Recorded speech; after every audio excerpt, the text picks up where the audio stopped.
वक्रतुंड महाकाय सूर्यकोटि संप्रभा निर्विघ्नं कुरु मे देव सर्वकार्येषु सर्वदा। मंगलम भगवान विष्णु मंगलम गणध्वजा मंगलम पुंडरीकाक्ष मंगलाय तनो हरि। देखिए कल एकादशी कामिका एकादशी का व्रत का बहुत बड़ा महत्व होता है। खाली कथा सुनने का 7 जन्म का पाप नष्ट हो जाता है। आप लोग को अगर कोई मंत्र न आवे तो कल विष्णु सहस्त्र नाम सुन लीजिए, नहीं तो राम रामेति रामेति रमे रामे मनोरमे में सहस्त्र नाम तत्तुल्यम राम नाम वरानने, यह मंत्र आप लोग जरूर सुन लीजिएगा। सुनने के बाद देखिए अगर कथा अच्छा लगे तो आप लाइक कर दीजिए। एक देखिए एकादशी का कोई भी व्रत का कथा नहीं सुने तो व्रत का कोई पुण्य नहीं होता है, इसीलिए व्रत का कथा जरूर सुनना चाहिए। तो अब हम एकादशी का कथा आप लोग को भेज रहे हैं, कल इसको आप लोग सुन लीजिएगा, क्योंकि भाई व्रत करना है तो एकादशी कथा सुनना भी है। कल जो है एकादशी का जो कथा है उसमें पारण भी जौ से करना है, और उसके बाद क्या करना है, सवेरे 5 बजे के से 8 बजे के अंदर अंदर पारण कर लेना है। तो अब एकादशी में देखिए चावल साबुदाना ये सब नहीं खाना चाहिए, फल फलहार करिए, लेकिन एकादशी का व्रत रहिए। एकादशी का व्रत सबसे बढ़िया हर माने में, परिवार के लिए, घर के लिए, अपने लिए, इसलिए एकादशी का व्रत का बहुत बड़ा महत्व है, इसको करना चाहिए। अब अगर एकादशी का पूरा 2600 कथा नहीं सुन पा रही हैं तो एकादशी का पूरा 2600 का नाम ले लीजिए, पूरा एकादशी का पुण्य आपको मिल जाएगा। तब 2600 नाम सुन लीजिए। अब मार्गशीर्ष में उत्पन्ना एकादशी, मोक्षदा एकादशी, पौष मास में सफला एकादशी, पुत्रदा एकादशी, माघ मास में षष्ठीला एकादशी, जया एकादशी, फागुन मास में विजया एकादशी, अम्बिकी एकादशी, चैत मास में पापमोचनी एकादशी, कामदा एकादशी, वैशाख मास में भरुथनी एकादशी, मोहिनी एकादशी, जेठ मास में अपरा एकादशी, निर्जला एकादशी, आषाढ़ मास में योगिनी एकादशी, पद्मा एकादशी, चातुर्मास में श्रावण मास में कामिका एकादशी, पुत्रदा एकादशी, भाद मास में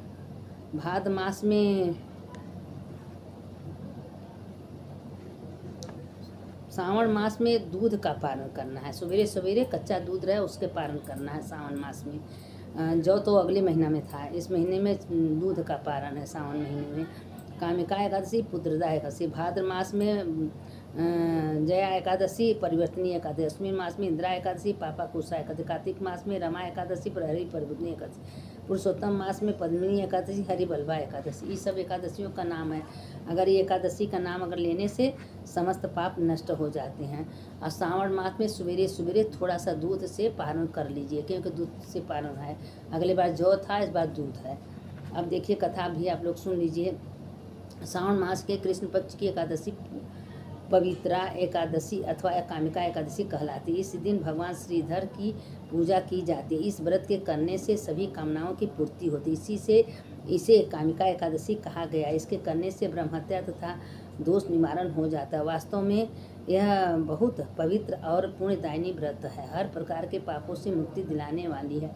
जैसे पवित्रता मतलब क्या होता है कि जैसे अब रूई का है, जैसे रक्षाबंधन भैया दूज में आप लोग भैया दूज में आयु जोड़ने के लिए बनाती हैं ना, तो इसलिए रुई का बना के सब भगवान को पहनाना है, तो इससे बहुत बड़ा फल मिलता है, हजारों हजारों करोड़ करोड़ का पुण्य मिलता है। तो उसके माला बना के हर भगवान को पहना दीजिए। अब धर्मराज युधिष्ठिर ने कहा, हे माधव, आषाढ़ शुक्ल देवसैनी एकादशी तथा चातुर्मास व्रत महाशय मैंने भली प्रकार सुनना भी चाहता हूँ। अब कृपा करके श्रावण मास के कृष्ण पक्ष की एकादशी के बारे में बतलाइए। श्री कृष्ण भगवान कहने लगे। देखिए कृष्ण भगवान युधिष्ठिर से सब कथा सुनाते हैं। युधिष्ठिर भी कृष्ण भगवान से पूछते हैं।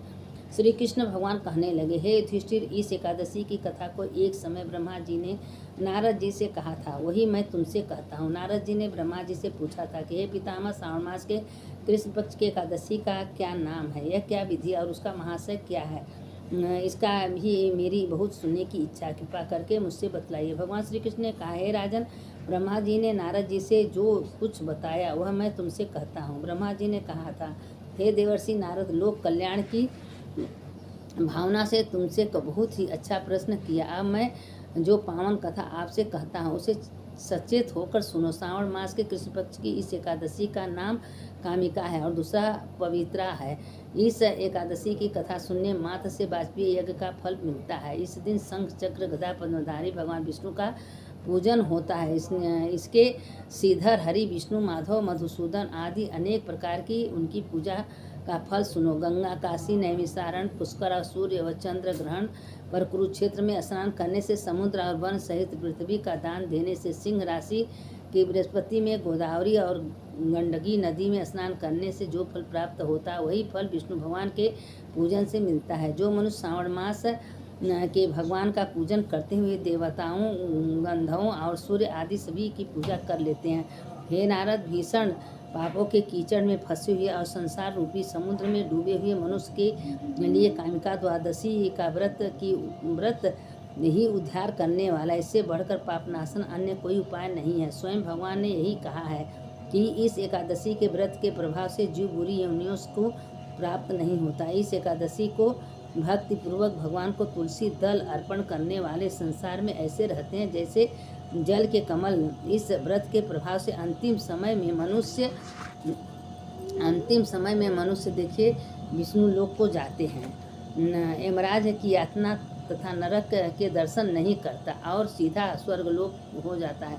विष्णु भगवान रत्न, मोती, मणि तथा आभूषण आदि से उतने प्रसन्न नहीं होते जिसने तुलसी दल अर्पण का 4 भार चांदी और स्वर्ण दान के बराबर होता है। ब्रह्मा जी ने आगे कहा, भगवान की अति प्रिय तुलसी को मैं भी सदैव नमस्कार करता हूँ। तुलसी के वृक्ष को सींचने से, संपूर्ण रत्नाएं दर्शन मात्र से, समस्त पाप और स्पर्श से मनुष्य पवित्र हो जाता है। जो मनुष्य भगवान के चरणों में तुलसी अर्पित करता है वह भुक्ति मुक्ति दोनों पाता है। कामिका एकादशी की रात में को दीपदान तथा जागरण के महाशय का वर्णन चित्रगुप्त भी नहीं कर सकते। जो मनुष्य इस एकादशी की रात्रि को भगवान के मंदिर में दीप जलाते हैं उनके पितर स्वर्गलोक से सुधा पान करते हैं। जो गौशाला में घी या तिल के तेल का दीपक जलाते हैं वे 100 करोड़ दीपक युक्त होकर सूर्य लोक को जाते हैं। अंत में ब्रह्मा जी ने कहा, ब्रह्महत्या तथा भ्रूण हत्या आदि पापों को नष्ट करने वाली इस एकादशी कामिका का व्रत मनुष्य को यत्नपूर्वक अवश्य करना चाहिए। व्रत करने पर जो सभी कामनाओं की पूर्ति होती है। इस कामिका एकादशी के महाशय को श्रद्धापूर्वक पढ़ने या सुनने वाले के भी समस्त पाप नष्ट हो जाते, उसे विष्णु लोक की प्राप्ति होती है। जो भी इस एकादशी के कथा को सुनते हैं, पढ़ते हैं या दूसरे को सुनाते हैं उसके समस्त पाप नष्ट हो जाते हैं। एकादशी के कथा का जब कोई व्रत रही है, पूजा रही है, पाठ करे तो व्रत जरूर करना चाहिए और कथा जरूर सुनना चाहिए। कथा से देखिए बार बार हम कहते हैं आत्मा की शुद्धि होती है, इसीलिए कथा सुनने से समस्त पाप नष्ट। देखिए अब कुछ नया मंत्र राम रामेति रामेति रमे रामे मनोरमे सहस्त्र नाम तत्तुल्यम राम नाम वरानने, ये मंत्र जरूर आप लोगों को कहना चाहिए। अगर विष्णु सहस्त्र नाम नहीं कर सकती हैं तो इसको करिए। तो इसलिए इस एकादशी का महत्व है। अब देखिए एकादशी का भी एक कहानी आप लोग बताते। एक राजा थे, वो बहुत पूजा पाठ में उनका मन लगता था, पूजा करते थे, पाठ करते थे। लेकिन एक जंगल में गए, एक झोपड़िया बना के अपना राजपाट अपने बेटों को दे के उन्होंने तपस्या करने लगे। तपस्या करते करते उधर से देखें कि एक हिरनी आ रही है, हिरण गर्भवती थी, तो उसको कोई शिकार करने आया मारने के लिए। वो सोची कि हम नदी पार करके उस तरफ भाग जाए। जब भागने लगी तो उसके पेट में जो बच्चा था वो नदी में गिर गया। अब राजा से बर्दाश्त नहीं हुआ, राजा उसे निकाल के उसको पोस के उसको पालने पोसने लगे। अब पालने पोसने लगे जो कि इतना तपस्वी थे, इतना पूजा पाठ व्रत एकादशी का कथा कहानी करते थे। लेकिन अब उसने में क्या हुआ कि देखिए लोग कहते हैं ना कि कितना पूजा करिए पाठ करिए, अंतिम समय जो आपके ध्यान आएगा उसी में आपको जन्म होगा। तो अपना राजा क्या किए कि अब उसको ले लिए, उसको पालने पोसने लगे। अब एक दिन बहुत राजा का हालत ख़राब हो गया, तबीयत खराब हो गया, उनका मन हिरणी में चल गया कि काश एक बार हिरणी को देख लेते कैसी है। अब राजा की मृत्यु हो गई। जब राजा की मृत्यु हो गई तो राजा उसी हिरणी के गर्भ से पैदा हुई।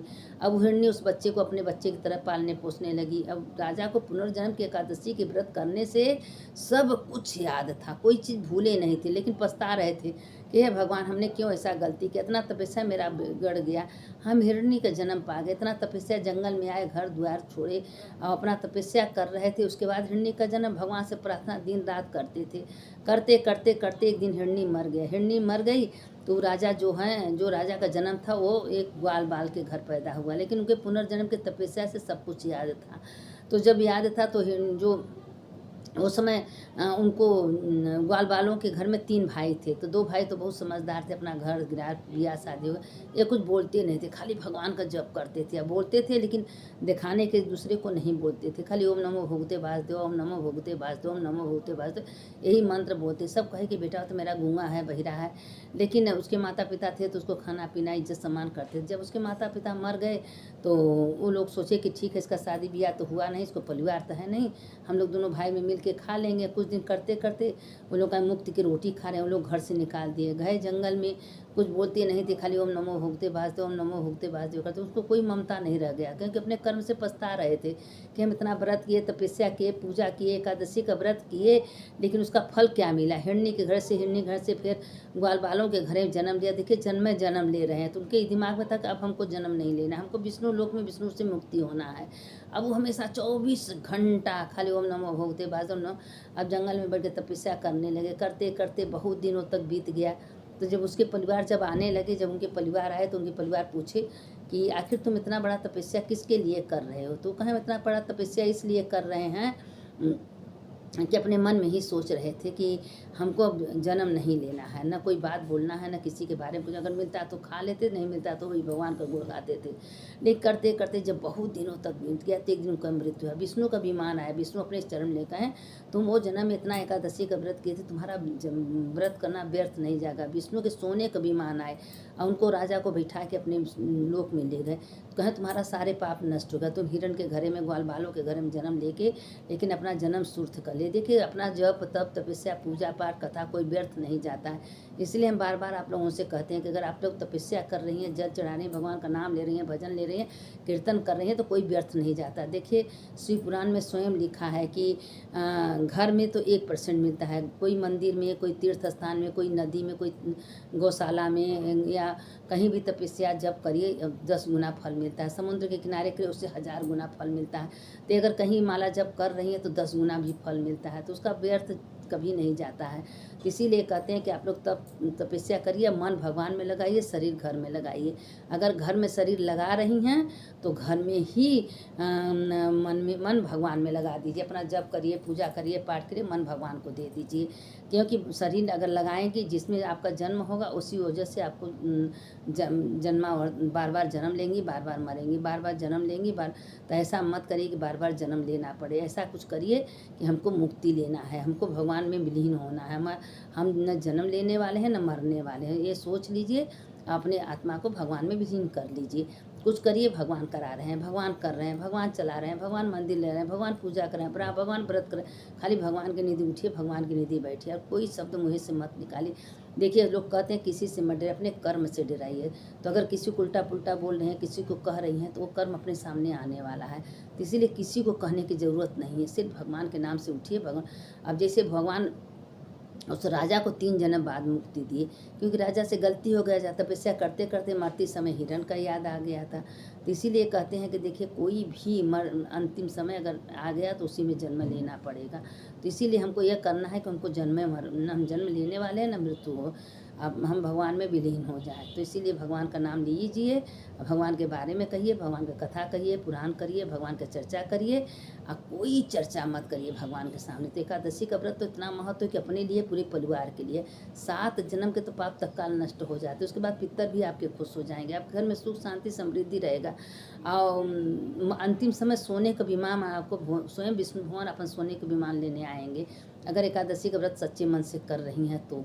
इसीलिए कहते हैं कि व्रत पूजा व्यर्थ, कोई चीज़ व्यर्थ नहीं जाता। जब देखिए अगले जन्म में राजा बलि अनजाने में इतने शराबी जुआड़ी वेश्यागामी थे, लेकिन वेश्या को माला फूल लेके जा रहे थे, और वो माला फूल खाली भगवान शंकर के मंदिर में फेंक दिए, तो उससे 10 मिनट का उनको पूर्ण हो गया। इंद्रासन मिला, इंद्रासन सब कुछ दान कर दी। तो आज वो राजा बलि हुए, भगवान उनके द्वार पर बैठे हैं। तो इसीलिए कहते हैं देख कर्म व्यर्थ नहीं जाता है, कर्म करते रहिए, भगवान का नाम लेते रहिए, एक दिन भगवान उसका फल जरूर देंगे। सुनने वाले की जय, सुनाने वाले की जय। मंगलम भगवान विष्णु मंगलम गरुड़ध्वज मंगलम पुंडरीकाक्ष मंगलाय तनो हरि अच्युतम केशवम राम नारायणम कृष्ण दामोदरम वासुदेवम हरिम श्रीधरम माधवम गोपिका वल्लभम जानकी नायकम रामचंद्रम भजे हम। हर हर महादेव, घर घर महादेव। सुनने वाले की जय, सुनाने वाले की जय। जो ये कथा सुनता है उसका भी जय होता है, जो सुनाता है उसका भी जय होता है।